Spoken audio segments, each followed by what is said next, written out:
जो गुज़र चुके हैं, बहुत बड़े आलिम थे और बहुत बड़े शेख थे। नाम मैं नहीं लेता अभी, मसलहतन बाज़ लोगों की समझ में बात ना आए तो खामखा बदगुमान हो। उनकी खानका में इत्तिकाफ़ चल रहा था मस्जिद में,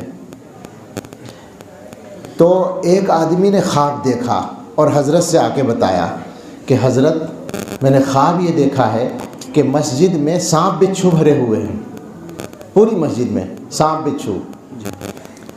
तो उन्होंने बरजस्ता फरमाया, वो इल्म के भी इमाम थे और तसव्वुफ़ व सुलूक के भी इमाम थे और ताबीर के भी इमाम थे। उन्होंने फरमाया ये आप लोगों की बातें हैं जो आप एतकाफ़ के दौरान करते हैं। ये जो सांप बिच्छू नज़र आए हैं ये आप लोगों की बातें हैं जो मस्जिद में आप करते हैं।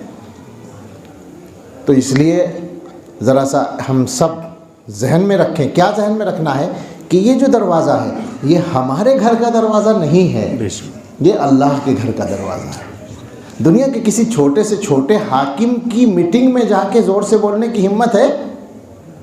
सोचिए ज़रा इस बात को। डीएम की मीटिंग में चले जाएं आप, एसएचओ की मीटिंग में चले जाएं, क्या करेंगे? ये अहकमुल हाकिमीन का दरबार है, यहाँ जिसका जो जी चाहे जिस तरह चाहे बोल लें। ये कैसे हो सकता है?